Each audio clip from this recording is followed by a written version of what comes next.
तुझे नैना लागे पिया सावरे।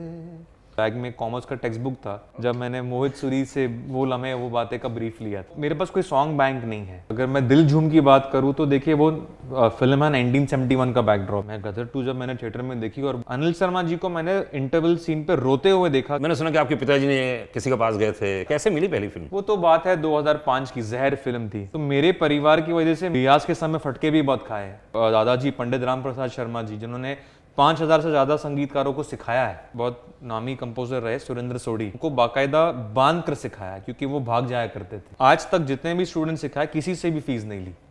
तो घर कैसे चलता था? सांसों की जरूरत का जो गिटार पीस है बिल्कुल वो मेरे पापा का बनाया हुआ। जब मैंने तुम ही हो बनाया था आशिकी 2 के लिए, जो आइकॉनिक आशिकी का पोज है, बरसात होगी और वो कहेगा कि नहीं मुझे छोड़कर मत जाओ क्योंकि now you are everything for me, वहां से गाना शुरू होता है, हम तेरे बिना रह नहीं सकते। स्टूडियो जाते जाते मैं कभी अपनी माताजी से मिलने चले जाता हूँ तो मैं बोलता हूँ कि घर में जो कल की रोटी सब्जी पड़ी जरा गर्म कर दो। सफलता को जो है ओवररेट कर दिया है।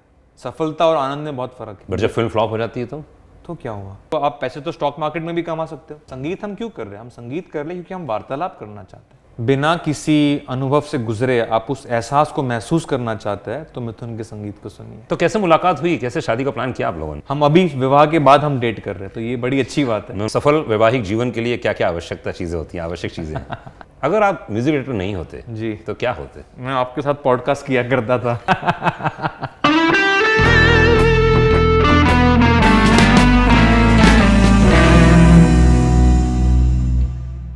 मैं हूं आपके साथ अनुराग पांडे और जिस तरह से आपको मालूम है कि हिंदुस्तान में एक रिदम है, हिंदुस्तान में एक संगीत है, ऐसे कुछ इंसानों की ज़िंदगी में संगीत है। मुझे ऐसा लगता है कि बहुत कम ऐसे म्यूज़िक डायरेक्टर हैं जो संगीत को समझते हैं, फील करते हैं और उसमें रमे रहते हैं। उनमें से एक हमारे साथ में मौजूद हैं मिथुन जी, मिथुन शर्मा साहब। कंग्रेचुलेशंस, बधाई हो।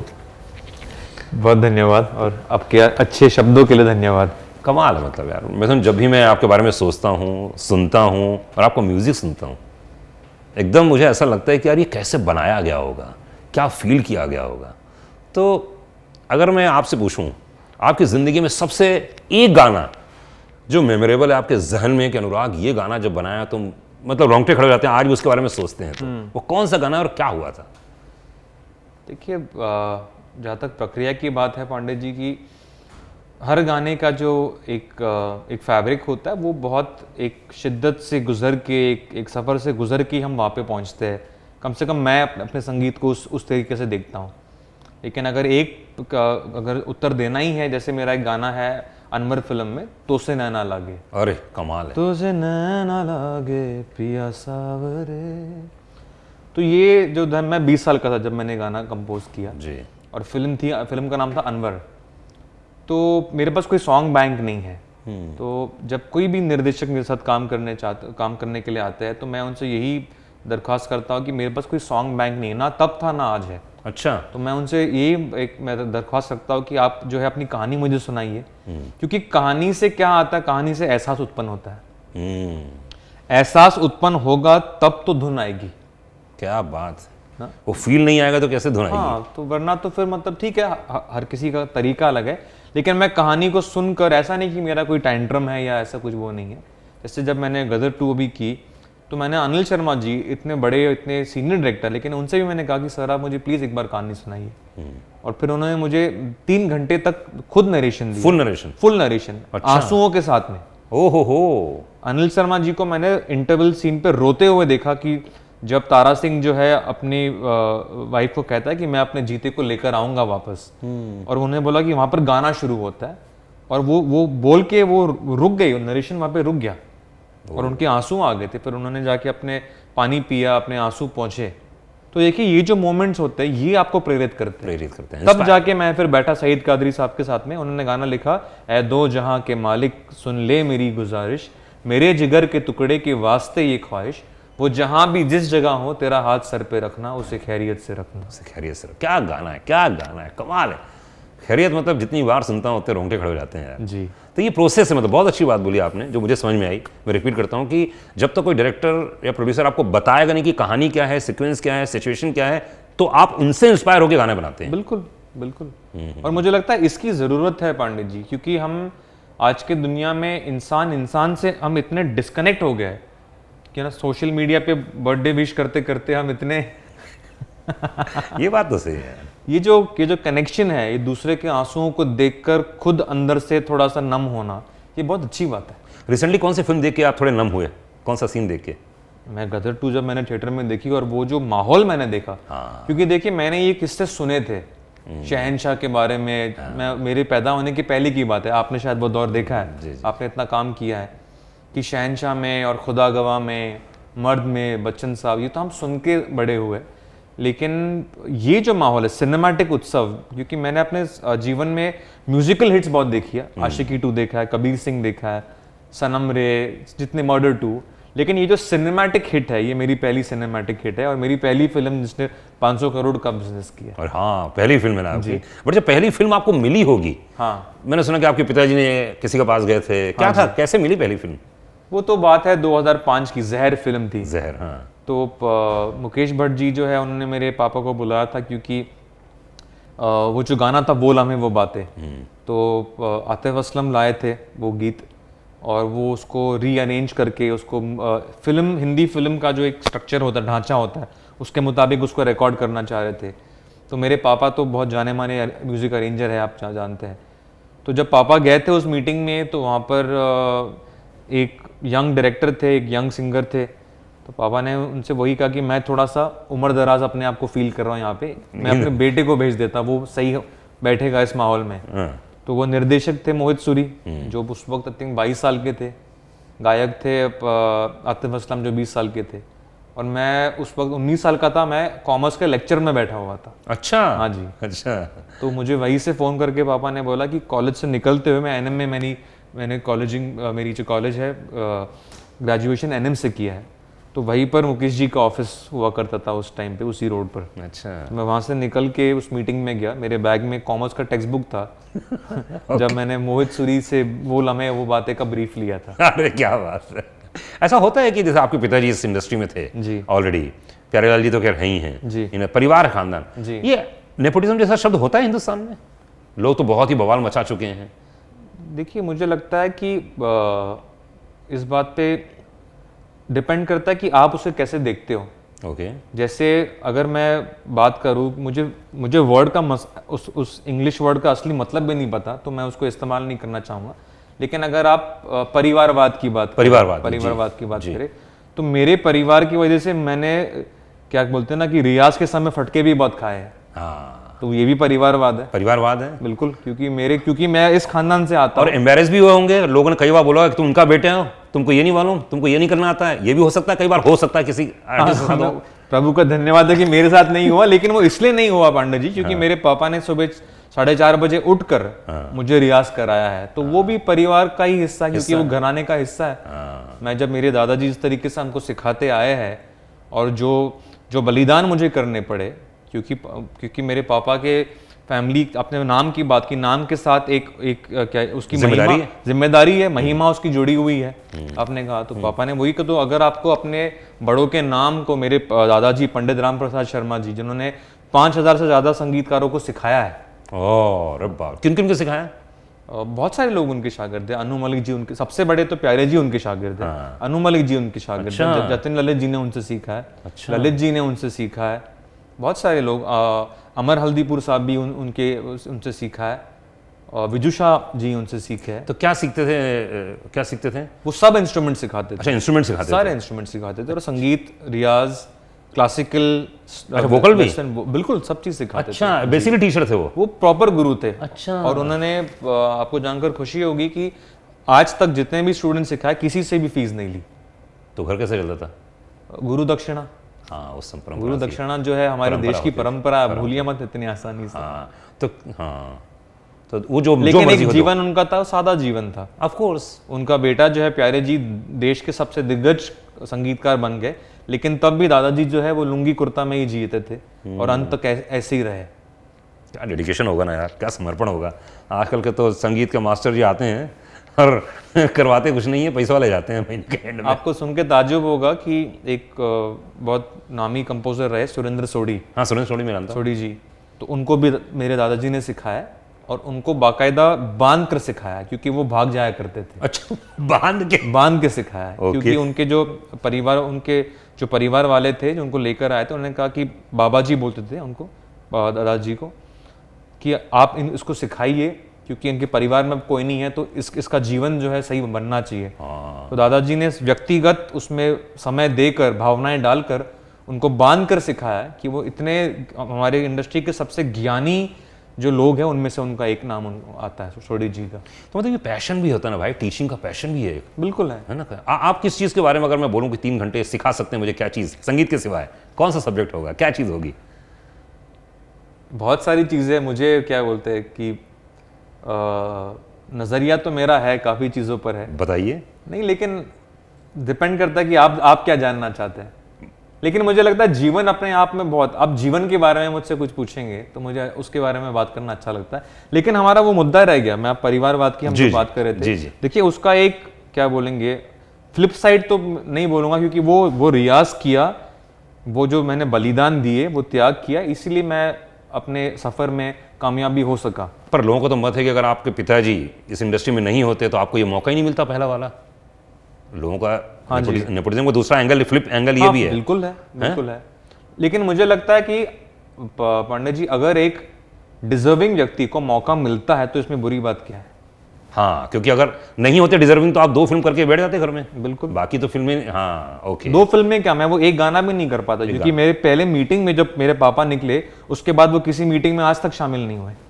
हाँ, और हो सकता है इतने गुणी महेश भट्ट, मुकेश भट्ट बैठे हुए हैं, वो तुमको क्यों लेते? बोलते क्या नहीं भाई, ठीक है बेटा, बहुत अच्छे हो, चाय पियो, कॉफी पियो। बिल्कुल। हाँ, तो मुझे लगता है तुम नहीं कर पाओगे ये। संवाद ये होना चाहिए कि हर किसी को मौका मिलना चाहिए, लेकिन अगर किसी को अपने परिवार के वजह से, किसी डिजर्विंग व्यक्ति को अपने परिवार की वजह से, अपने दोस्तों की वजह से, अपने गुरुओं की वजह से, अपने बुजुर्गों की वजह से अगर मौका मिलता तो ये कोई बुरी बात नहीं है।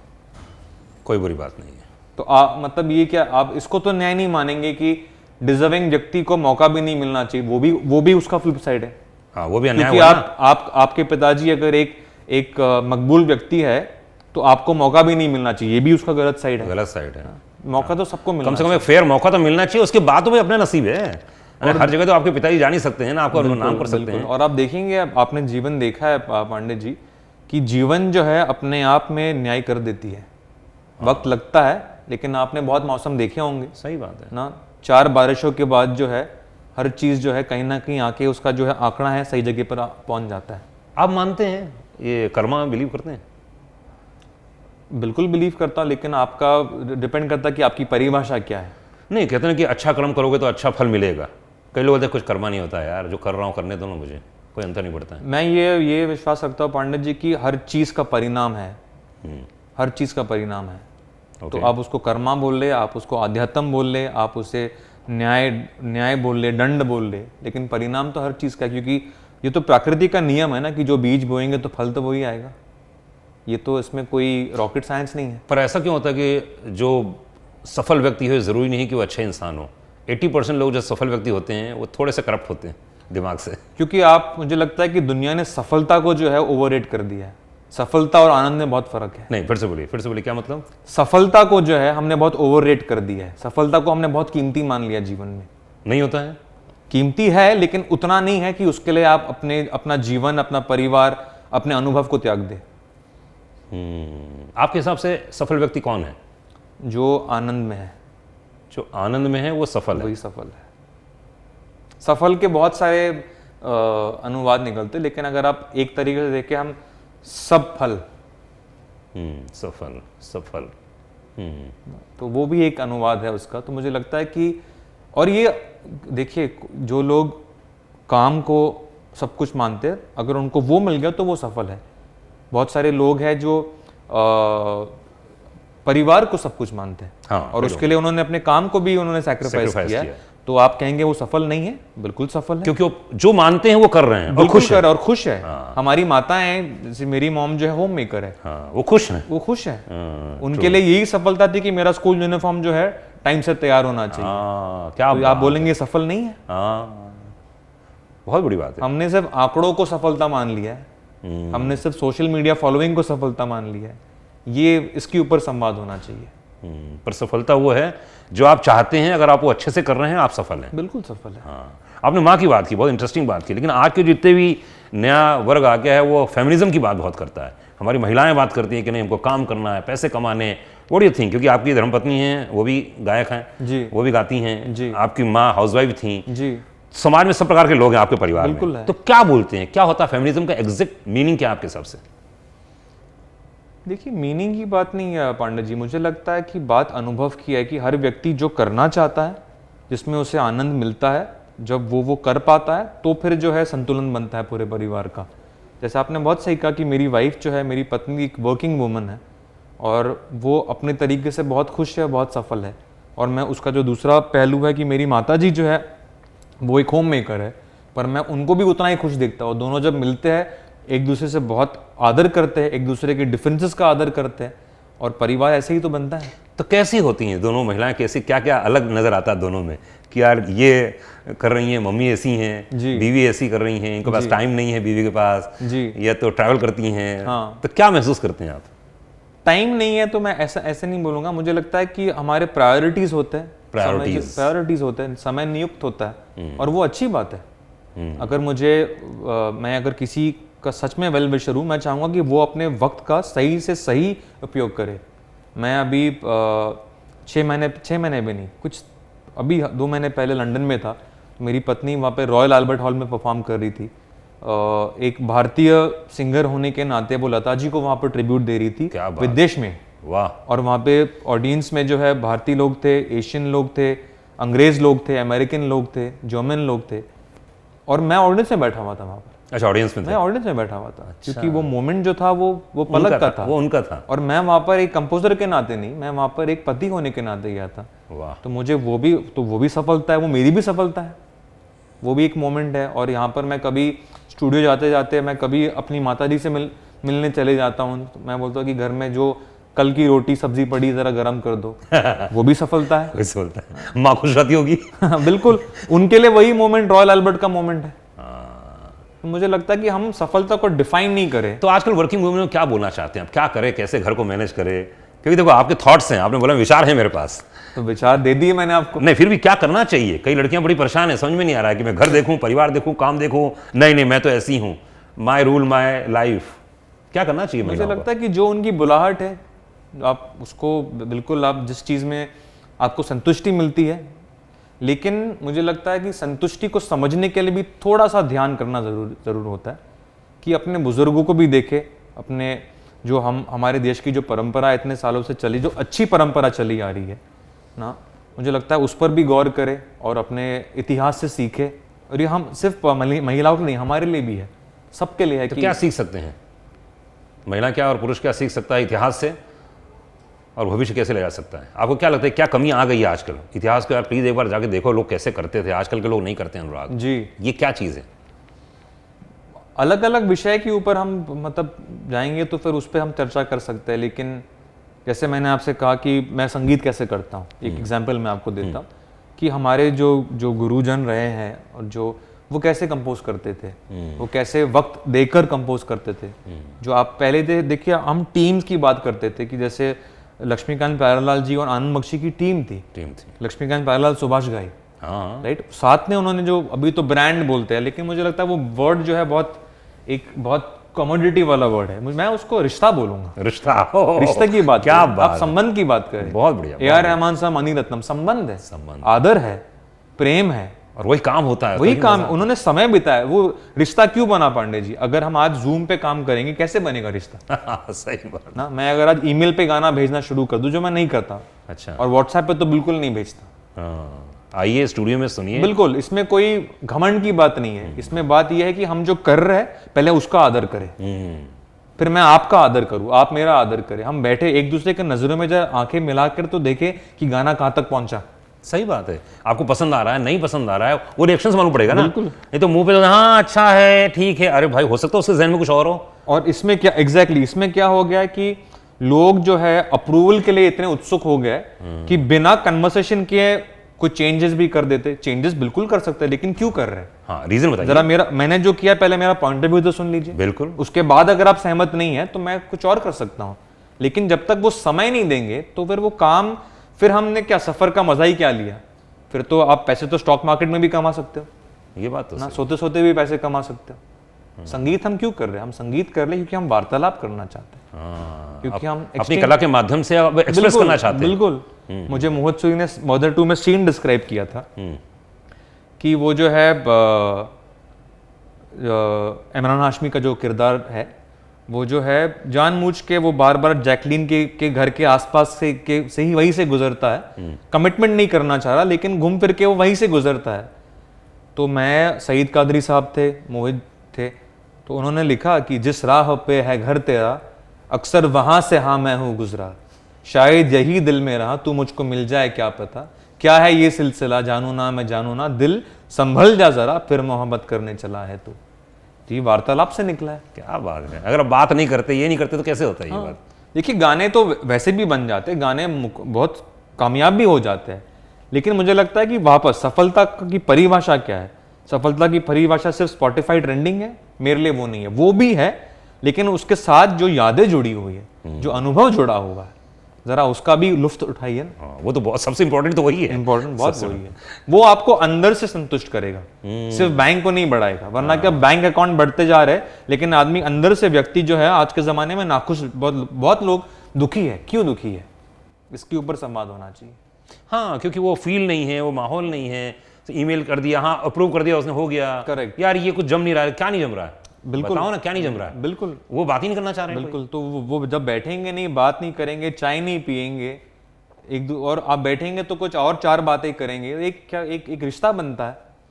तो जितने म्यूजिक डायरेक्टर सुन रहे हैं, प्लीज़ ध्यान रखिए, आप बाकायदा डायरेक्टर प्रोड्यूसर के सामने बैठिए, बात कीजिए, समझिए और फिर इंस्पायर होइए। क्योंकि जो राइटर है, जिसने लिखा होगा, उसने सोच समझ के लिखा होगा और वाकई कमाल का लिखा होगा। आपने कुछ समय पहले बताया कि पलक गई थी और इतना बढ़िया परफॉर्मेंस हुआ, आपने देखा जी। मुझे तो ऐसा लगता है ना कि मेरे कई कभी दोस्त जाते हैं वहाँ पे, लता जी की गाने गाते हैं, लता जी ने भी गाना गाया था वहाँ पे जी। आपको लगता है कि मदन मोहन जैसे महान कलाकार, जैसे हम लोग बीथोवन की बात करते हैं, इतने बड़े बड़े म्यूजिक डायरेक्टरों की बात करते हैं, लेकिन हमारे हिंदुस्तान के म्यूजिक डायरेक्टर कहीं नजर नहीं आते हैं, सिर्फ नजर आता है सिंगर। आई एम सॉरी, क्या लगता है क्यों है ऐसा? क्यों? मुझे लगता नहीं कि मदन मोहन साहब की आज वहाँ पे म्यूजिकल नाइट है, लक्ष्मीकांत प्यारेलाल म्यूजिकल नाइट है वहाँ पे। मुझे लगता है पांडे जी, क्यों तो पता नहीं, मुझे डेफिनेटली लगता है कि हमारे देश के लोग बहुत प्रेम करते हैं। हमको मदन मोहन साहब से पूरा भारत बहुत प्रेम करता है, लक्ष्मीकांत प्यारेलाल साहब से बहुत पूरा भारत प्रेम करता है। गली गली में जो है उनके गीत बजते हैं, उनका नाम जो है बड़े आदर के साथ लिया जाता है। लेकिन मुझे लगता है कि पूरी दुनिया जो है, अगर हम पूरे विश्व की बात करते हैं, उन्होंने हमेशा भारत को देखने का जो नज़रिया रहा है, थोड़ा सा संकीर्ण रहा है। भारत के फैब्रिक को वो लोग, उन्होंने हमेशा अंडरमाइन करने की कोशिश की है। नहीं समझा, कैसे? मतलब कि मुझे लगता है कि भारत का जो योगदान रहा है पूरे विश्व में, हाँ, उसको उन्होंने हमेशा जो है वो झेल नहीं पाए हैं और रिकॉग्नाइज नहीं करते हैं जानबूझ के, क्योंकि हमेशा उनको लगता है कि क्योंकि ये लोग जो है ये असली फैब्रिक वाले लोग हैं ना। अगर हम मतलब इतिहास के ऊपर, मैं कोई एक्सपर्ट तो हूँ, लेकिन अगर हम आर्यभट्टा के टाइम से की बात कर ले, अगर हम वहाँ से लेके आज तक की बात कर ले कि आज के जो हमारे लोग हैं जो क्या कर रहे हैं, अभी हमने ये भी देखा, हमने चंद्रयान 3 भी देखा, तो उसके ऊपर भी हालत खराब है विदेशों में। बिल्कुल समझ में नहीं आ रहा क्या हो रहा है। बिल्कुल, कई लोग तो, कई मीडिया ने तो बोल दिया झूठा है, ये यहाँ तक आरोप लगा दिया। देखिए, तो ये जो है जो तकलीफ उनको होती है, क्योंकि मुझे लगता है भारत जो है पहले से ही उसकी जो बुलाहट है विश्व गुरु की है। पहले से हमारे देश के ऊपर, इस जमीन के ऊपर, इस मिट्टी के ऊपर बुलाहट ही है कि हम जो है अभी इसके ऊपर भी जो संवाद चल रहा है कि जो भारत का जो मतलब है, जो हो या भारत हो, रोशनी, हाँ, तो वो तो ठीक है, लेकिन मुझे भारत का मतलब बहुत अच्छा लगा, अलग अलग लोग दे रहे हैं। एक मतलब ये है कि जो रोशनी को खोजने में जुटा हुआ है, उसे भारत कहते हैं, उसे भारत कहते हैं। क्या बात। तो मुझे लगता है ये, और पहले से ही हम लोग जो है, हम लोग एक विश्वासी मिट्टी रहे हैं। जब दुनिया में मुझे लगता है और भी जगहों पर, मुझे लगता है जहाँ पर आध्यात्म का अक्षर भी लोगों को पता नहीं होगा, तब भारत में जो आध्यात्म जो है उसकी जमीन में गड़ा हुआ है, उसके जमीन के हृदय में एकदम धसा हुआ है। तो मुझे लगता है कि दुनिया हमेशा अनकंफर्टेबल रही। मुझे लगता है ये कहीं ना कहीं एक रीजन है कि जो भारत के जो दिग्गज लोग हैं, लोग उनको जो है कहीं ना कहीं उनसे अनकंफर्टेबल होके या उनसे उनको अंडरमाइन करते रहे। क्योंकि मैंने देखा है, मैंने मदन मोहन साहब के परफॉर्मेंस को जब पलक उनके गीत गा रही थी, मैंने देखा है कि हर देश के लोग जो है वो मंत्रमुग्ध थे। जब एस डी बर्मन साहब का गीत बजा वहाँ पे, बर्मिंघम सिटी सिम्फनी ऑर्केस्ट्रा जब वो गीत बजा रही थी, वो लोग खुद मंत्रमुग्ध थे। क्या बात। तो उनको ये एक्नॉलेज करना चाहिए कि ये भारत के कंपोजर है और ये संगीत भारत से आया है और उनको उसको प्रणाम करना चाहिए। आपके हिसाब से सबसे बड़ा कंपोजर कौन है? जैसे मैं मानता हूं कि प्लेबैक सिंगिंग में, हाँ जी, फिल्मी गीत लिखने में जी, अगर कोई आनंद बख्शी का हाथ नहीं पकड़ सकता, मुझे ऐसा लगता है जी। कोई उस व्यक्ति का आदमी नहीं है जी, कि जो हिंदी गाने लिख सकता है, हिंदी फिल्मों के गाने लिख हाँ सकता जी, है। हाँ जी। आपको म्यूजिक डायरेक्टर में कौन लगता है कि भैया वो तो कमाल था, और क्यों था, उसका रीजन चाहिए मुझे? देखिए, जब हम म्यूजिक कंपोजिशन की बात करते हैं ना पांडे जी, हमको ये समझना बहुत ज़रूरी है कि हम जो है निराकार से आकार की बात कर रहे हैं। परफेक्ट। क्योंकि जब हम गायक की बात करते हैं या उसके बाद जो प्रोसेस है उसका भी बहुत अहम किरदार है, लेकिन वो उसका नेक्स्ट स्टेप है। हाँ ऑफ कोर्स। यहाँ पर जो है बीज, ये उत्पत्ति है। उत्पत्ति, अंकुरण वही है। बिल्कुल। और उत्पत्ति में क्या होता है, उत्पत्ति के नियम नहीं होते। हाँ, नियम उत्पत्ति के बाद आते हैं, उत्पत्ति के नियम तो नहीं मतलब नियम तो आप ही बनाते हैं? नियम तो म्यूजिक डायरेक्टर होते। बनाता या है। तो हम बनाते या हमें पता नहीं इसलिए बना पाते, इसलिए काम कर पाते हैं। हाँ ये भी सही है। क्योंकि क्या बोलते हैं ना कि ना जानने में भी एक जानकारी छुपी हुई है, सही बात। ना जानने में भी एक मासूमियत छुपी हुई है जो बहुत ज़रूरी है। तो मुझे लगता है कि इसलिए हम संगीतकारों को डिफाइन नहीं कर सकते, क्योंकि हर कोई है अपनी दुनिया को, अपनी धरती को, अपने विश्व को अपनी तरीके से पेश करके आता है। तो आपके हिसाब से सबसे बेस्ट, सबसे बढ़िया म्यूजिक डायरेक्टर कौन है? मैं वही आपसे कह रहा हूँ कि तो चलिए एक काम करता हूँ, मैं आपको 5 म्यूजिक डायरेक्टर के नाम लेता हूँ, आप मुझे बताइए कि उनमें क्या खास बात है, क्या कमाल है, क्या करिश्मा है। जी। ठीक है, सबसे पहले मदन मोहन। मदन मोहन साहब को हम गज़ल किंग कहते हैं, राइट। और मुझे लगता है कि जब जैसे मैंने उनके संगीत को समझा है अपने अनुभव से, कि हमारे संगीत में जो होते हैं राग होते हैं, उसको इंग्लिश में हम मोड्स कहते हैं।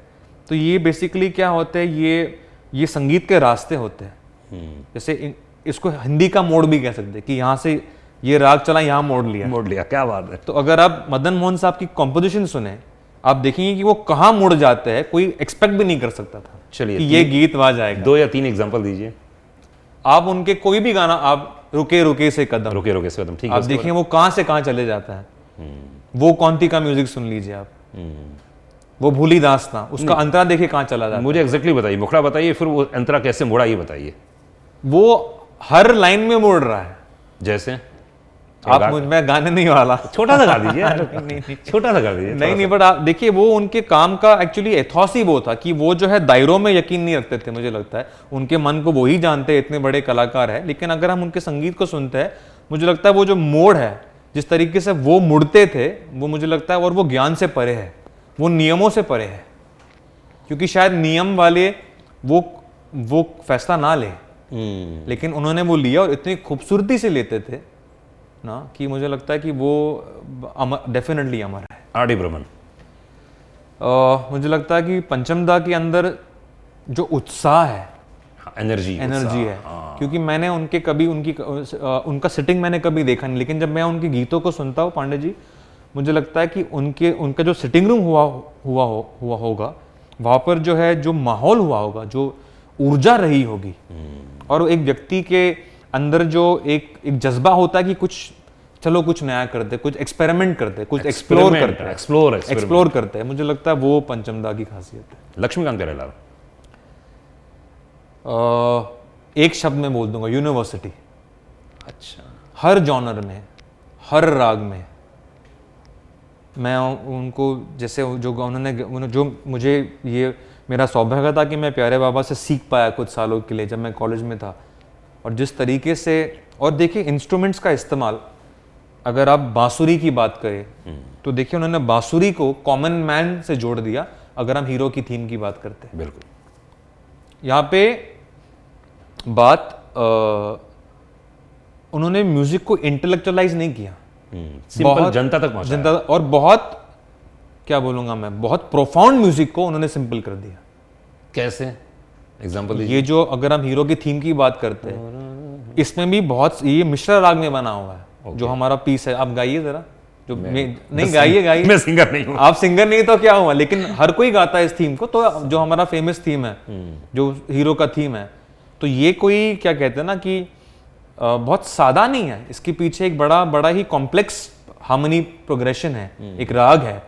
लेकिन उसको उन्होंने कॉमन मैन के, जो हमारे जो बांसुरी बेचने वाले होते हैं, आज तक ये धुन बजाते अरे हैं। ट्रेन में, बस में सड़क किनारे बजाने लगते हैं और एकदम मंत्रमुग्ध जाते हैं हम लोग, बिल्कुल सुनने लगते हैं। तो ये मुझे लगता है लक्ष्मीकांत बेहरलाल जी की खासियत है। वो कोई भी इंस्ट्रूमेंट को ले लेते थे, जैसे बुलबुल तरंग, कर्मा, तंग दंग दंग दंग दंग दंग दंग दारी री री दा रा रा रा, तो उन्होंने उसको बहुत, देखिए आम आदमी गाता है।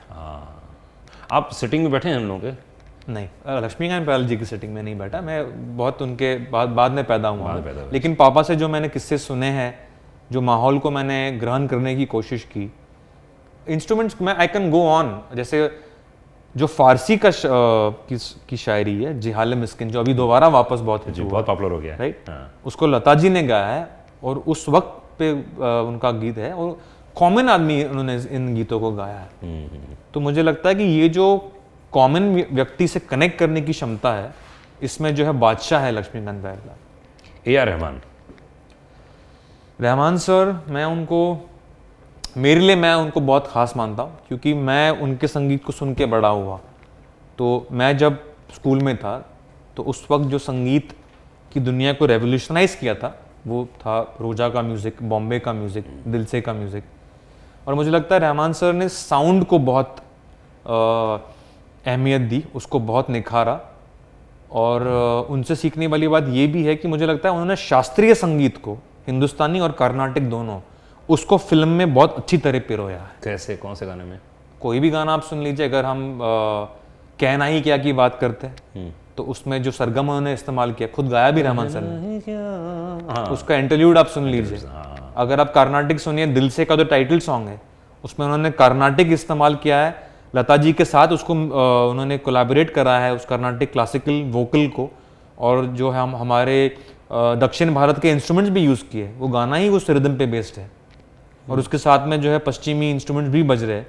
तो मुझे लगता है ये जो हाइब्रिड उन्होंने क्रिएट किया, ये इसका श्रेय बहुत उनको जाता है। जतिन ललित,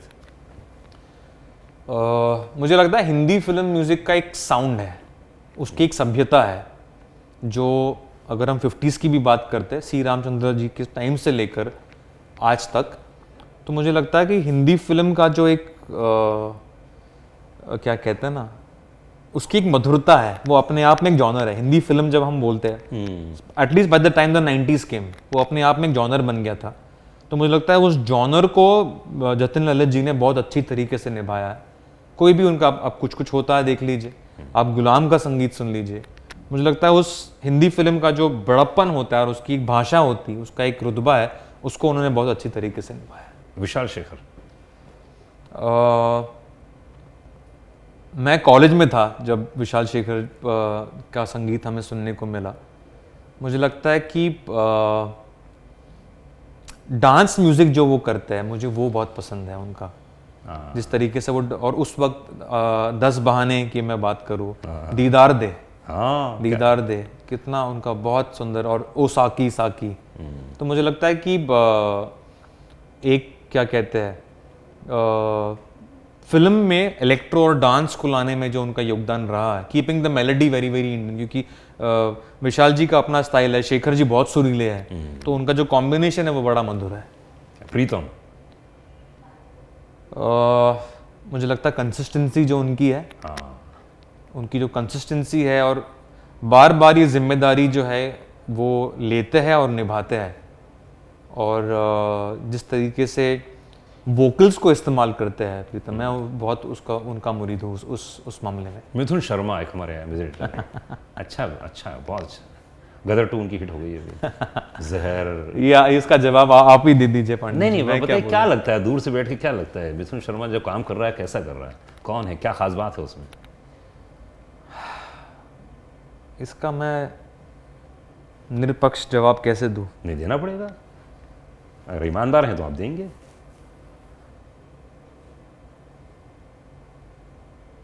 मुझे वो लगता है वही है कि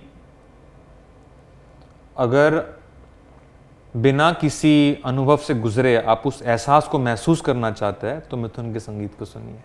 हाँ, फिर से रिपीट कीजिए। बिना किसी अनुभव से गुजरे, हाँ, अगर आप उसी एहसास को महसूस करना चाहते हैं तो मिथुन को सुनिए। क्या अच्छा डेफिनेशन है। संगीत की दुनिया अपने आप में बड़ी यूनिक दुनिया है, जहाँ पर आपने कहा कि उत्पत्ति होती है, जो उद्गम है वो है म्यूजिक डायरेक्टर जी। और वो उद्गम में सहयोग करते हैं म्यूजिक डायरेक्टर को डायरेक्टर प्रोड्यूसर अपनी कहानी सुनाकर जी। उसके बाद जब गाना कंपोज होता है, बहुत सारे म्यूजिक डायरेक्टर हैं जिनके पास ऑलरेडी 1000 गाने हैं जी कई लोगों के पास आप बोलो 2 मिनट में वो तो कहते हैं कि हम बोनट में बना देते हैं। जी एक अलग यूनिक स्टाइल है लोगों की। बिल्कुल बिल्कुल। आपकी क्या स्टाइल है? मेरी स्टाइल यही है पांडे जी, पहले भी मैंने आपसे कहा कि मैं जब कोई चीज़ या किसी सिचुएशन को सुनता हूँ तो मैं उसके एहसास को पकड़ने की कोशिश करता हूँ कि वो इमोशन क्या है। तो एक एग्जांपल बताइए, एक डायरेक्टर ने एक चीज़ बोली आपको, एक कहानी सुनाई, फिर आपने क्या सोचा, फिर आप कब गए हारमोनी में बैठने और फिर आपने क्या क्या किया, पूरा प्रोसेस सुनाइए। जैसे जब मैंने तुम ही हो बनाया था आशिकी 2 के लिए, ठीक है। तो हमारे जो डायरेक्टर है मोहित सूरी, वो एक ऐसा गीत चाह रहे थे कि जिसमें एक जीवन में एक ठहराव आ जाता है, जब आपको लगता है कि अब जो है मुझे, ये मैं उस किरदार की बात कर रहा हूँ ना, आरजे जो हमारे थे आदित्य रॉय कपूर, कि अब जो है मुझे भागना नहीं है, अब मुझे जो है ठहराव, हाँ, कि अब मेरा जीवन जो है, इसके लिए वो आपने देखा होगा फिल्म में वो अपनी सफलता को भी उसके नाम कर देता है। उसका दोस्त जो होता है आके बोलता है कि you need the success right now, क्योंकि तुम जो है नीचे जा रहे हो। तो वो अपने आप को इग्नोर करके उस लड़की के अंदर, आरोही के अंदर इन्वेस्ट कर देता है। क्यों? क्योंकि वो कहता है कि मेरी जिंदगी अब तुम ही हो, मेरा चैन भी, मेरा दर्द भी, मेरी आशिकी अब तुम ही हो। तो ये एक एहसास था, पहले ये गीत नहीं था। बराबर है। तो उस एहसास को समझा मैं, हम 2-3 बार मिले, मोहित बहुत अच्छी तरीके से एक्सप्लेन करते हैं, कई बार सीन भी दिखाते हैं मुझे एक्टर कैसे बोलेगा, तो उन्होंने बाकायदा करके दिखाया था मुझे। अच्छा। हाँ, कि उनका एक झगड़ा होगा, एक आर्ग्यूमेंट होगा और आरोही जो है वो रूठ कर जो है घर से चली जाएगी और फिर ये भागते हुए जाएगा सड़क पर और बरसात होगी और वो कहेगा कि नहीं मुझे छोड़कर मत जाओ क्योंकि now you are everything for me. वहां से गाना शुरू होता है, हम तेरे बिना रह नहीं सकते, जो आइकॉनिक आशिकी का पोज है। तो ये सब उन्होंने मुझे कहा और वो मैंने बहुत उनको सुना।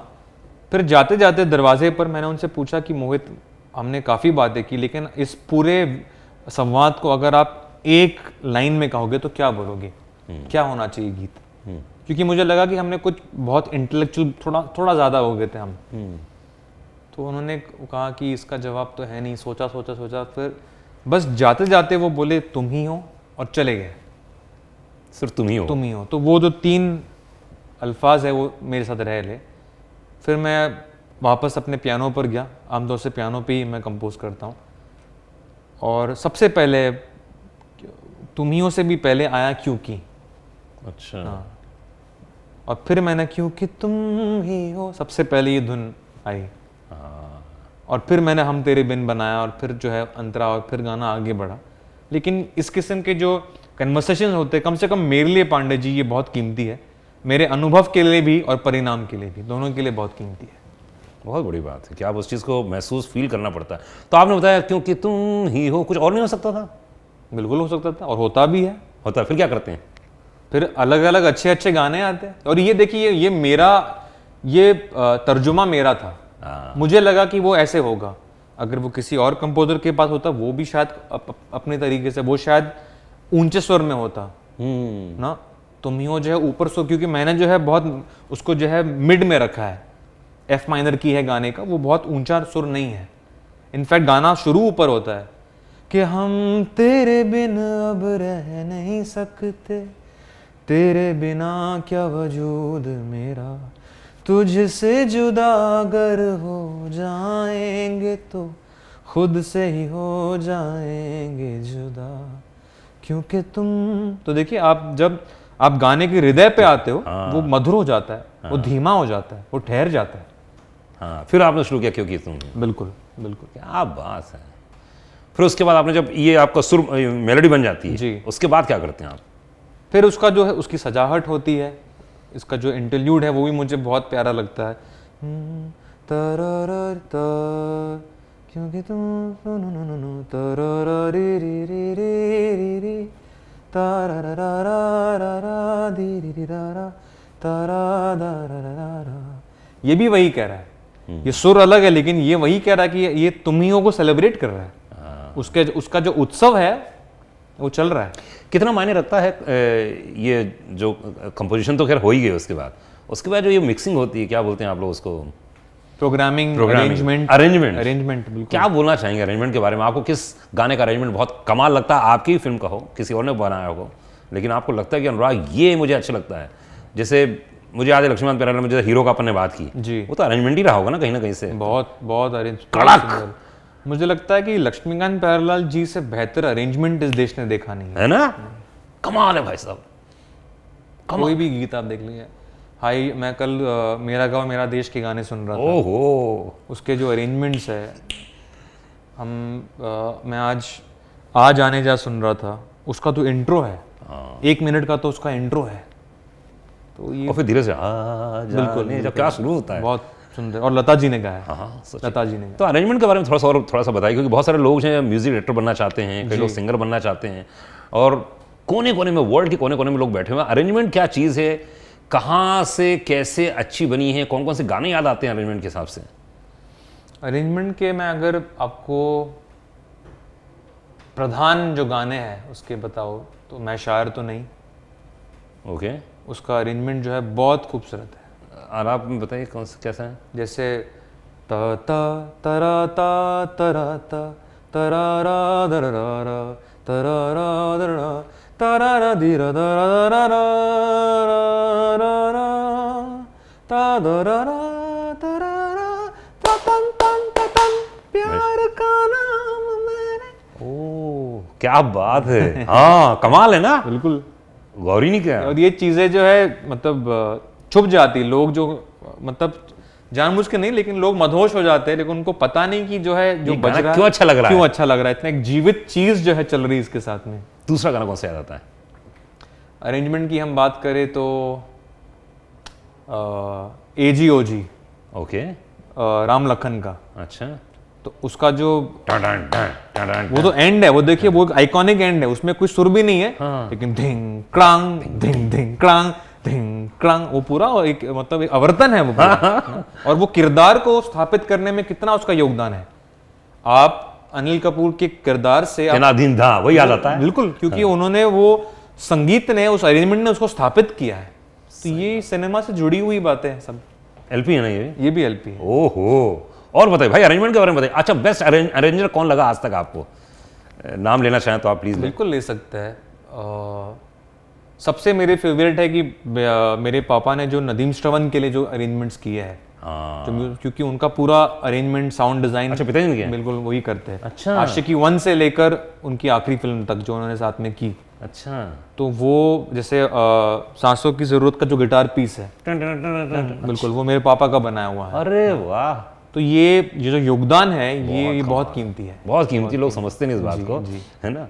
अच्छा ये बहुत अच्छा है। और बताइए। और अमर हल्दीपुर साहब है। अच्छा, कौन सा गाना है उनके? उन शहंशाह का जो म्यूजिक है उनका कंपोज किया हुआ है अमर उत्पल के नाम से। तो उसके अरेंजमेंट्स जो है, जब भी अमिताभ जी स्क्रीन पर आते हैं शहंशाह में, जब वो सांसों की आवाज़ और वो हाथ में जो उसके पीछे का जो म्यूजिक है वो कितना बेहतरीन है। अंधेरी राहों, बिल्कुल सुनसान राहों पर।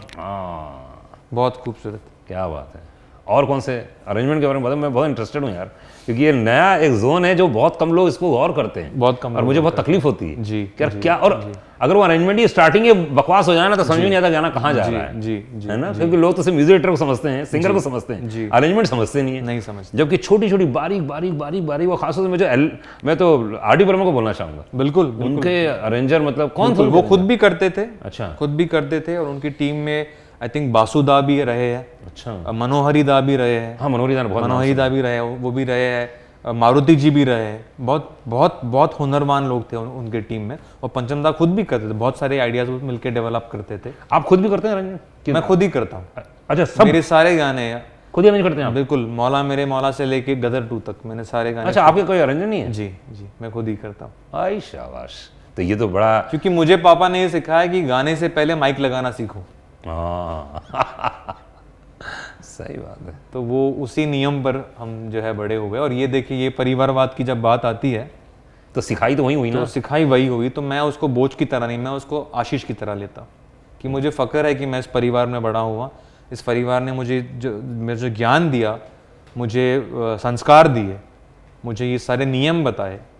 और अगर इस कारण से मेरे ऊपर कोई प्रश्न उठता है तो मैं उसको भी अपने सीने पर लेने के लिए तैयार हूँ कि हर बार मैं आऊँगा तो मैं इसी परिवार, इसी नाम के साथ जुड़ना चाहूँगा और इसी संघर्ष से जुड़ना चाहूँगा। स्ट्रगल होता है भाई, लोग कहते हैं संघर्ष बहुत होता है, बहुत संघर्ष किया मैंने, चाहे सिंगर हो चाहे म्यूजिक डायरेक्टर है। मुझे ऐसा लगता है कि अगर आप जो काम कर रहे हो और आपको पसंदीदा काम है तो इसमें संघर्ष किस बात का? वो उस पर भी डिपेंड करता है पांडे जी कि संघर्ष का अनुवाद क्या है। क्या है आपके हिसाब से, क्या है? मेरे लिए संघर्ष वो है, देखिए मुझे लगता है जीवन बिना संघर्ष के जीवन है ही नहीं, मैं ये मानता हूँ। क्योंकि मेरे लिए संघर्ष एक नेगेटिव वर्ड नहीं है। मेरे लिए भी नहीं है। नहीं, आप संघर्ष करते हैं, आप कई बार, और मैं संघर्ष को जो है उसको गुस्से से या वायलेंस से या नेगेटिविटी से नहीं जोड़ता। कई बार आप खामोश रहते हैं, वो भी संघर्ष है। कई बार आप अपने चरित्र को बचाने के लिए आप कुछ अपशब्द बोलते बोलते रुक जाते, अपने गुस्से को पी जाते, वो भी संघर्ष है। तो वहां पर आपने क्या कहते हैं, अटैक करने के लिए नहीं, बचाव करने के लिए संघर्ष किया है। अपने आप को बचाने के लिए, अपनी जबान को बचाने के लिए, अपने संस्कार को बचाने के लिए, अपने परिवार के माहौल को बचाने के लिए संघर्ष किया है। ये भी संघर्ष है। तो मुझे लगता है कि संघर्ष जीवन में बहुत ज़रूरी है। और कुछ संघर्ष अंदरूनी होते हैं, कुछ क्रिएटिव संघर्ष होते हैं। कई बार ऐसा होता है कि हमें धुन नहीं मिलती, हम जो खोज रहे वो हमें नहीं मिलती, फिर क्या करते हैं आप? संघर्ष।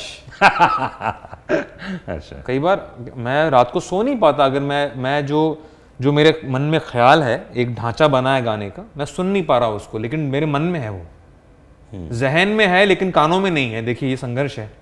कौन से गाने के साथ ऐसा हुआ? तेरे बिन, जो मेरा गाना था, जो आतिफ असलम ने गाया था। हाँ।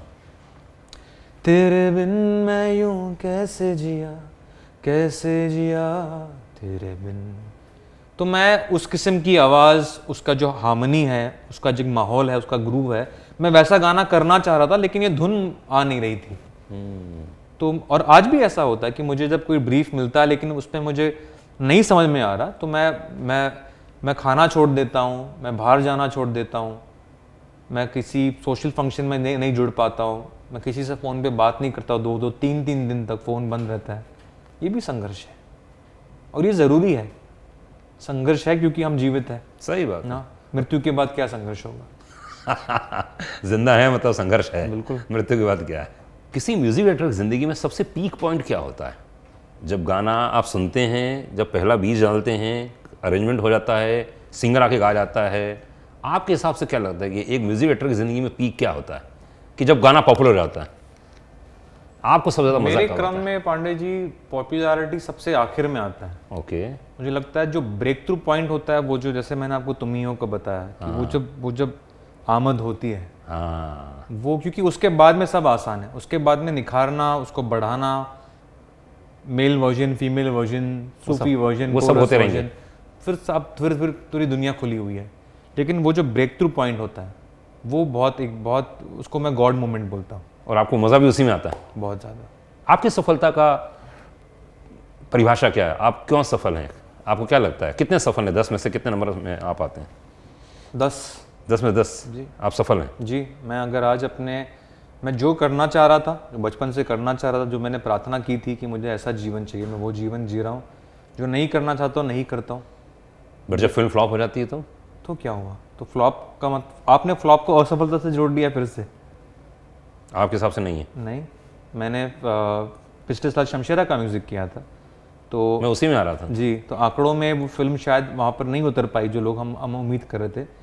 लेकिन जो मेरा अनुभव रहा, जो मेरे रिश्ते बने, करण मल्होत्रा मेरे जीवन के सबसे अच्छे दोस्तों में से आज एक है, तो मैं उसको सफलता नहीं मानूं? हम जीवित भी तो है पांडे जी, हम इंसान भी तो हैं। क्यों हम सिर्फ प्रोफेशनल से अपने आप को क्यों हम लोग डिफाइन कर लेते हैं? मुझे लगता है वो जो संकीर्ण सोच है, वही जो है हमको अस्थिर करता है, हमें बीमार करता है। क्योंकि आदमी को लगता है कि अगर उसका काम ठीक नहीं हुआ तो जीवन जो है अस्त व्यस्त हो गया, जीवन खत्म हो रहा है। मुझे लगता है कि प्रकृति सिखाती है कि कल सूरज फिर उगेगा।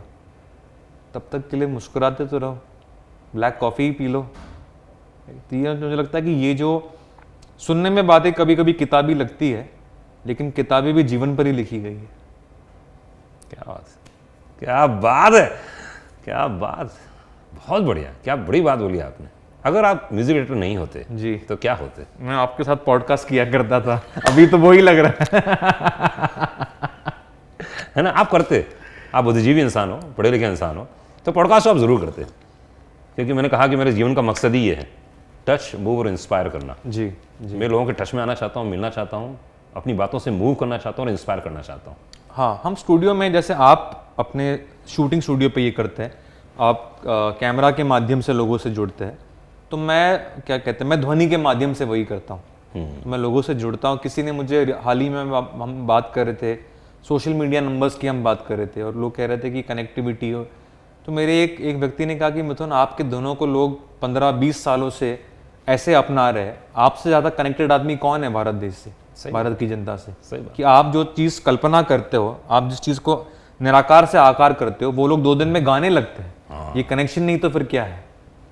तो सुन के आनंद आता है। सोशल मीडिया वाकई म्यूजिक की इंडस्ट्री में अच्छा है, या आपको लगता है कि यार रीच तो अच्छी हो रही है लेकिन बहुत ही एकदम हल्का हो गया है, लोगों ने हल्कापन कर दिया इसको? बात वही है पांडे जी कि आप उसका इस्तेमाल कैसे करते हैं। मुझे लगता है किसी भी साधन को हम अच्छा या बुरा नहीं कह सकते, लेकिन आप उसका इस्तेमाल कैसे करते हैं और आप उससे क्या नुकसान हो रहा है, फ़ायदा हो रहा है, आई थिंक उस पर डिपेंड करता है। क्योंकि जैसे हम जो आज कर रहे हैं, या मेरे ख्याल है, ये भी तो कहीं ना कहीं सोशल मीडिया के ज़रिए से ही बाहर जाएगा। बहुत सारे लोग सोशल मीडिया पे इसको ग्रहण करेंगे, बहुत सारे लोग सोशल मीडिया पे प्रेरित होंगे, तो मैं उस माध्यम को बुरा कैसे बोल सकता हूँ? फिर आपकी रील में अगर मैं जाऊं तो क्या क्या देखने को मिलेगा? क्या आप क्या क्या देखते हैं ज़्यादातर रील्स में, इंस्टाग्राम में? मैं मुझे फिटनेस का बड़ा शौक है, वेरी गुड। तो वो मैं देखते रहता हूँ कि अलग अलग जो नुस्खे होते हैं कि हम क्या हमारे देसी तरीके से और क्या ले सकते हैं थोड़ा। अच्छा, आयुर्वेद के साथ? आयुर्वेदिक के मैं साथ भी यार से। आजकल वो देख रहा हूँ। अच्छा, वो देख रहे हैं? आजकल देख रहा हूँ हाँ। मैं, और मेरा तो जोन होता है। हाँ, मेरा मतलब एक बार बदलता रहता है जी। देखो, मैं कलाकार आदमी हूँ जी। मैं काम वही करता हूँ जो मुझे करना है, लेकिन मैं बहुमुखी प्रतिभा का धनी हूँ। मुझे उन सब चीज़ों में बहुत, जैसे अरेंजमेंट, अब मेरे 4 दिन भाई साहब, हाँ। पूरी दुनिया के अरेंजर जितने उनके बारे में स्टडी करने, अभी सोच लिया मैंने, तो 15 दिन 20 दिन ऐसे निकल जाएंगे, पता ही नहीं चलेगा। तो अभी फिटनेस के बारे में आपने बताया, हाँ, मतलब तो उसमें फिटनेस में अभी क्या 2-3 चीजें बताइए ना जो आपने सुना, देखा, हमको भी थोड़ा सा लाभान्वित कीजिए। दालचीनी के बड़े फायदे में आजकल पढ़ रहा हूँ। हाँ, तो क्या क्या है? तो उसमें एंटी इन्फ्लेमेशन बोलते हैं उसको। हाँ। और आई थिंक उसके रेगुलर सेवन से उसके अंदर दुनिया कह रही रिसर्च में कि एंटी कैंसर प्रॉपर्टीज भी है। अच्छा। तो ये चीज़ें हालांकि मतलब रिसर्च जारी है, और कोई भी मेडिकल तो मैं एक्सपर्ट हूँ नहीं, लेकिन मैं पढ़ रहा था इन चीज़ों के बारे में, और मुझे लगा कि मतलब बड़ा अच्छा लगा सुनकर कि हमारे जो है हर्ब्स में, और कार्डमम जिसको बोलते हैं अंग्रेजी में, ये बेनिफिट्स है। अजवाइन के बहुत फ़ायदे हैं। अजवाइन, हाँ, अजवाइन के बहुत एसिडिटी कम होती है ना, मुझे कल कोई परसों बता रहा था। वो आई थिंक मुझे पेट की पूरी क्रिया के लिए बहुत अजवाइन बहुत अच्छी benefit है जी। तो ये इस किस्म के लोग अलग अलग नुस्खे जो है, मुझे पढ़ने का बड़ा शौक है कि उसमें और क्या है, अच्छा लगता है। क्या बात है, मतलब आप जिम जाते हैं, एक्सरसाइज करते हैं? जब वक्त मिलता करता हूँ। करते हैं जी। हाँ, क्योंकि नॉर्मली म्यूजिक डायरेक्टर बहुत कम ऐसे फिट हैं जैसे आप फिट रहते हैं। लोग आरोप लगाते हैं कि आप कम बोलते हैं, सही बात है क्या? अगर मैं यह आरोप लगा कि लोग कम सुनते हैं, नहीं, सुनने को सब तैयार है। तैयार है। हाँ। देखिए, लेकिन जैसे हिंदी में मुझे पता नहीं कैसे उसको बोल पाऊंगा, लेकिन there is a difference in listening and hearing. नहीं, सुनने वाले भी हैं दोस्त। है, सुनने वाले अरे सर, आप क्या सोचते हैं कि आज मुझे 30 साल हो गए हैं, अगर सुनने वाले नहीं होते तो हवा में उड़ने वाले तो आते दो निकल जाते ना, लेकिन लोग सुनते हैं एक एक शब्द। जी। आज से मैंने 12 साल पहले जो पांडे के फंडे दिए थे, जी, आज भी लोगों को याद है। वो तो मैं सहमत हूँ आपकी बात से पांडे जी। मेरे व्यक्तिगत विषय में मैं ये बोलना चाहूँगा कि अगर किसी चीज़ के ऊपर, किसी विषय के ऊपर मुझे लगता है कि मैं तय करता हूँ कि मुझे किस विषय पे बात करनी है, मुझे क्या बोलना है। क्योंकि अगर बहुत सारे ओपिनियंस ऑलरेडी एक विषय पर है, तो देखिए, आप शोर के साथ आप कितनी भी अच्छी बात कर ले, वो शोर का हिस्सा ही बन जाएगा। लेकिन अगर शांति है और आप कोई बात कहते हो, तो वो बात जो है आगे निकल के जाती है। तो जब मुझे शांति का माहौल मिलता है, जब मुझे वो ठहराव मिलता है, जब मुझे सही सुनने वाले मिलते हैं आपकी तरह, तो मैं बात करूँगा। पर अधिकतर संगीतकारों के ऊपर हमारे बहुत सीनियर संगीतकार हैं, उनको कहते हैं कि किसी और से इंस्पायर हुए हैं, तो उस पर क्या रोशनी डालना चाहेंगे? मैं एक म्यूज़िक सुन रहा था आर डी बर्मन का कोई, तो हमारे एक दो आरजेस हैं, वो कोई अंग्रेज़ी गाना होता है उसको करके वो कंपाइल करते हैं कि ये गाना था ये, उस पर क्या बोलना चाहेंगे आप? बहुत सारे लोगों की अलग अलग प्रतिक्रियाएँ हैं। मुझे लगता है व्यक्तिगत बात है पंडित जी की, कौन अपने जीवन किस तरीके से देखता है, क्या करना चाहता है, क्या नहीं करना चाहता है। पर इंस्पिरेशन होता है कि आप जैसे आप अपना म्यूजिक बनाते हैं, आपकी अलग स्टाइल है, हाँ जी, कई लोग अलग स्टाइल में बनाते हैं, कई लोग फोक को लेते हैं, बिल्कुल, कई लोग विदेशी म्यूजिक को लेते हैं, एक पोर्शन लेकर उस पर पूरा गाना बना देते हैं। हाँ। तो ये कैसा प्रोसेस है? इसमें आप अच्छा मानते हैं, बुरा मानते हैं कि नहीं यार ये गलत बात है? देखिए, इंस्पिरेशन तो अपने आप में बहुत अच्छा वर्ड है। हमारे सभ्यता में जैसे प्रेरणा जिसको बोलते हैं, हाँ? प्रेरित हमको करने वाले भगवान खुद है, भगवान स्वयं हमें प्रेरित करते हैं। पर कई म्यूजिक डायरेक्टर तो कुछ ज़्यादा भी निकल जाते हैं आगे, प्रेरणा तक तो ठीक है। तो वो चीज़ के ऊपर मैं कमेंट नहीं कर पाता पांडे जी, क्योंकि वो उनके फैसले या वो अपने जीवन को या अपने संगीत को कैसे देखते हैं। मेरे लिए संगीत वो है जो मेरे हृदय को पेश करता है। पर आपने कभी किसी म्यूजिक से इंस्पायर हुए आप? कोई गाना सुना हो या इस पे मैं कुछ बनाऊंगा यार? इंस्पायर तो मैं एक्चुअली संगीत से नहीं, मैं अलग चीज़ों से इंस्पायर होता हूँ, मैं जीवन से इंस्पायर होता हूँ। अच्छा, थॉट जैसे आपने बोला, आपने बोला कि इमोशन, जैसे आपने बोला था, इमोशन से इंस्पायर होता है। और मुझे लगता है कि वो इमोशन को एक ध्वनि के रूप में आकार देना, वो मुझे बहुत एक्साइट करता है। हाँ। मैं जब किसी व्यक्ति से मिलता हूँ, मैं उसके व्यक्तित्व से बड़ा मैं इंस्पायर हो जाता हूँ। अच्छा, हाँ, तो वो चीज़ें मुझे बहुत इंस्पायर करती है। आप किससे इंस्पायर्ड हैं व्यक्तिगत जीवन में, किसी व्यक्ति विशेष से? मैं बहुत लोगों से इंस्पायर्ड हूँ, मैं आपसे इंस्पायर्ड हूँ। अरे नहीं, सही बात है, क्योंकि इंस्पिरेशन तो हर तरफ है। हाँ, तो क्या इंस्पायर करती है चीज़ मेरी? आपकी ऊर्जा, और आपने जितना लंबा सफ़र तय किया है, मुझे लगता है कि इसके बावजूद आज आप ऐसे आप बैठे हुए कि आपके अंदर जो वर्ड है, मैं क्या वर्ड यूज़ करूँगा, हंगर, जिसको हम भूख बोलते हैं, कि अच्छे काम के लिए, अच्छे कंटेंट की, अच्छी बातों की, तो ये जो आपके अंदर एक हंगर है, मुझे लगता है ये बहुत महान क्वालिटी है। इतिहास में देखा जाए, महाभारत, रामायण, इतिहास, कौन सा कैरेक्टर, कौन सा चरित्र आपको बहुत इंस्पायर करता है और क्यों? मुझे जैसे मैं स्वामी विवेकानंद जी से बड़ा प्रेरित हुआ था। अच्छा, आपने उनकी किताबें पढ़ी हैं? मैंने उनकी कुछ किताबें पढ़ी, तो मुझे जैसे उन्होंने जब अमेरिका में जाके स्पीच दिया था, जो बहुत चर्चित हुआ यूएस में उनका स्पीच, तो मुझे उसमें बहुत अच्छी बात ये लगी कि जैसे उन्होंने जब एड्रेस किया और उन्होंने कहा कि ब्रदर्स एंड सिस्टर्स, तो मुझे ये बहुत बात अच्छी उनसे उस वक्त लगी थी कि एक व्यक्ति जो इतना ज्ञानी है, व्यक्ति जो इतना प्रभावशाली है, वो जाके लोगों से कनेक्ट करने से पहले उनको अपनाता है। हाँ, पहले कहता है कि मैं आप और हम एक है। तो मुझे लगता है ये बहुत बड़ी क्वालिटी, क्योंकि जो व्यक्ति मंच पे होता है, जो व्यक्ति ज्ञान के किसी भी स्तर पर होता है, उसके अंदर थोड़ा सा भी अहंकार आना बहुत शायद लाजमी भी हो, स्वाभाविक है, हाँ। स्वाभाविक चीज़ है। लेकिन उस मंच से अपने आप को प्रभावित ना होना और किसी अपने श्रोताओं को, अपने सुनने वालों को सबसे पहले अपनाना, मुझे लगता है ये सबसे बड़ी फिलॉसफी है। अच्छा, कौन सा ऐसा चरित्र है जिससे आप मिलना चाहेंगे? कौन सा ऐसा कैरेक्टर जिससे आप मिलना चाहेंगे और क्या पूछना चाहेंगे? मैंने हाल ही में ओपेनहाइमर मूवी देखी। जी बिल्कुल। तो मुझे उसमें वो बात बड़ी अद्भुत लगी कि उनके अपने दोस्त ही जो थे, बाद में जो उनके ऊपर एक बैठक बिठाई गई थी, और उनके बहुत सारे ऐसे दोस्त थे जो उनके विपरीत उसमें गवाही देते हैं। लेकिन उसके बावजूद उनके अंदर, और मैंने बड़े ध्यान से देखा कि जो किरदार निभाया है, वाकई में उनके अंदर थोड़ा सा भी क्या कहते हैं, कोई प्रतिक्रिया भी नहीं आई। वो व्यक्ति अपने आप में, अपने ठहराव में और अपनी स्थिरता में इतना गड़ा हुआ है कि किसी और के प्रतिक्रिया पर, किसी और के छल पर वो अपने अंदर के समंदर को खराब होने नहीं देता। बहुत बड़ी बात, बहुत बड़ी बात है। तो हाँ। उनकी पत्नी उनको पूछती भी है, अच्छा, कि तुमने हाथ मिला लिया उससे, वो तुम्हारे खिलाफ झूठी गवाही देता है और तुमने उसी से हाथ मिला लिया। तो वो मुझे उस जो किरदार थे ओपेनहाइमर का, मुझे वो बहुत अच्छी लगी। आपको ऐसा लगता है ऐसे इंसान को भी ऐसे स्थिर होना चाहिए? कि थोड़ा सा लाजमी है यार गुस्सा होना, थोड़ा सा लाजमी है जलन करना, ईर्ष्या करना, द्वेष करना? देखिए स्वाभाविक चीज़ें तो होती है पांडे जी, लेकिन मुझे लगता है कि बात नैतिक नहीं है। बात यह है कि आपके लिए क्या चीज़ भली है, क्या चीज़ है जो आपको सेहतमंद और करती है, क्या चीज़ है जो आपका खून बढ़ाती है। मिथुन का क्या खून बढ़ाती है? परिवार और उत्सव। मैंने अपनी पत्नी के जीवन से ये बहुत सीखा है कि जीवन में आनंदित होना बहुत ज़रूरी है, क्योंकि उनका भी एक सफ़र रहा है। आप उनके शहर से आते हैं, आप वाकिफ़ है, उन्होंने बहुत सारी मुश्किलों से गुजर के उन्होंने आज ये मकाम हासिल किया। लेकिन उन्होंने मुझे यही, जब मैं उनसे, क्योंकि हमने कभी the like of a better word date नहीं किया। आप भी जानते हैं कि हम अभी विवाह के बाद हम डेट कर रहे हैं, तो ये बड़ी अच्छी बात है। मैं उनको 15-20 साल से जानता हूँ, जब छोटी थी, जब से बच्ची थी, या उनके मम्मी पापा, मैं जाता था, तो अभी भी जाता हूँ। उन्होंने मुझे बताया। हाँ, बहुत क्लोज हैं, बहुत क्लोज हैं। लेकिन आपने उनके जीवन में देखा होगा पांडे जी कि वो अपने आनंद को परिस्थिति पर निर्भर नहीं रखते। हाँ, ये बात तो सही।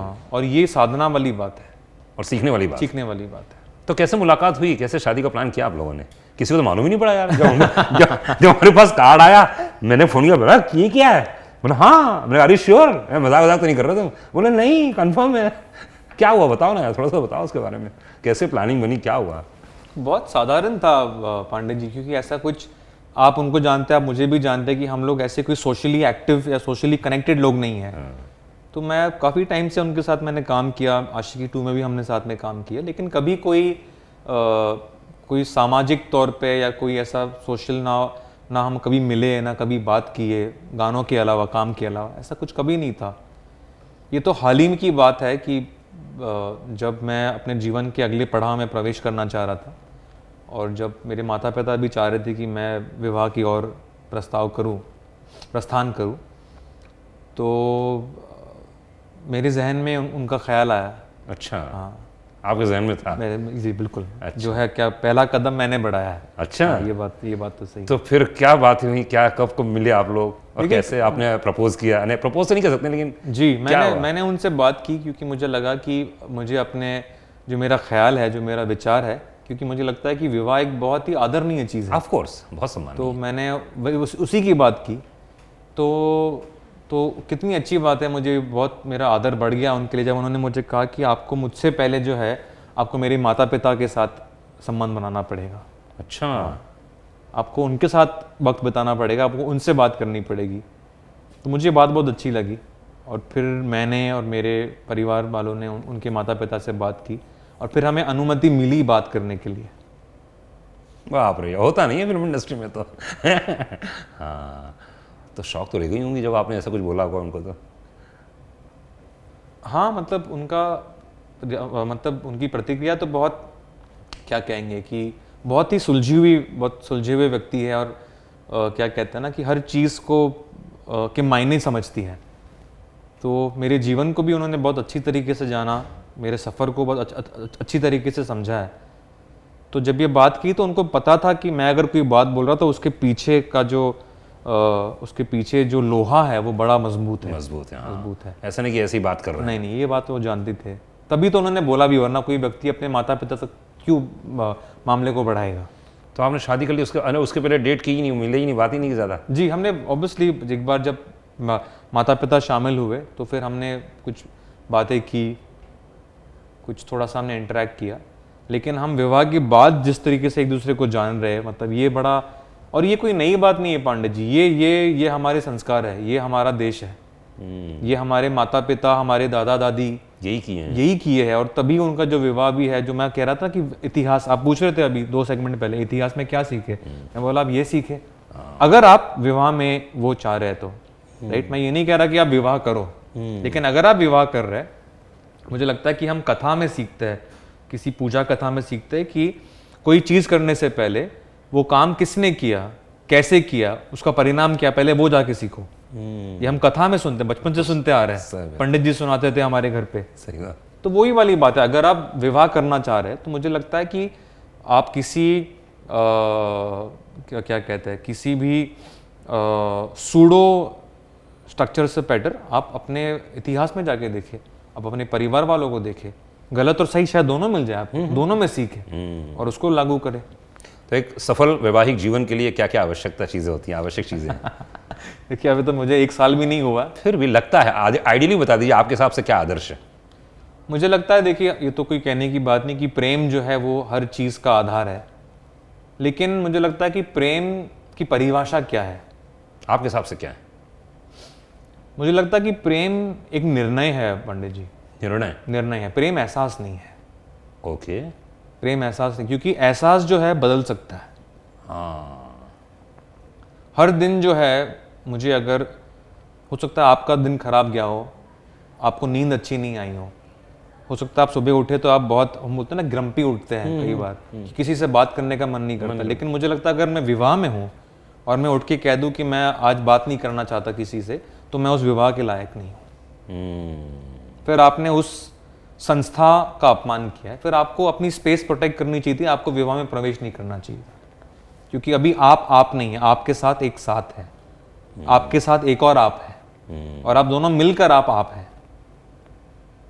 तो मैं ये नहीं कहता कि कोई ढकोसला हो या पेशकश हो, नहीं। हाँ। लेकिन एक जुड़े रहना वो एक बहुत अहम हिस्सा है। Isolation is the enemy of marriage.